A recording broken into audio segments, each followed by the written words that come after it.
Who are the Creek Freedmen? Like their counterparts in 4 of the 5 civilized tribes, they are of black and native descent, intermarried and former slaves of the tribes, arriving in Indian Territory, present-day Oklahoma, in the 1830s from the Trail of Tears with the nation. Freedmen weren't free until 30 years later, following the Civil War. Creek freedmen and multiple black natives, like Silas Jefferson, known as Wind Clan Chief, who was a Black Creek leader, soldier, and politician in Indian Territory, now Oklahoma, served in the Civil War under Union regiments against the Confederates, specifically the 1st and 2nd Indian Home Guard. After the Union's victory, the United States negotiated and signed new treaties with the 5 civilized tribes. Article 2 of the 1866 treaty between the Creek Nation and the United States granted Creek freedmen freedom and citizenship within the tribe. In 1893, the Dawes Commission came to Indian Territory, present-day Oklahoma, 27 years after the 1866 treaty, to assimilate the nations through the destruction of tribalism. Dawes believed that changing from collective ownership to individual, private property would encourage individualism and economic self-sufficiency.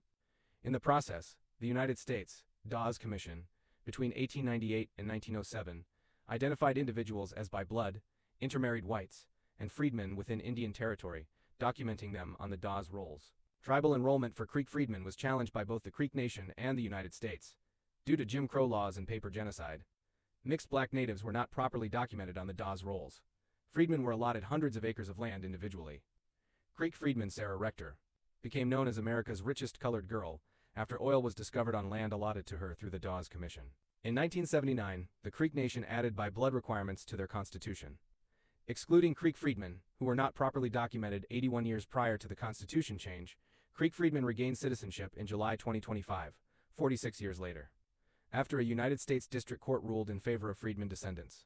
9 months later, around 4,000 Creek freedmen, who have applied, are still being delayed citizenship by the Creek Nation, which argues that the 1866 treaty does not automatically override the 1979 Creek Constitution that replaced the 1867 version.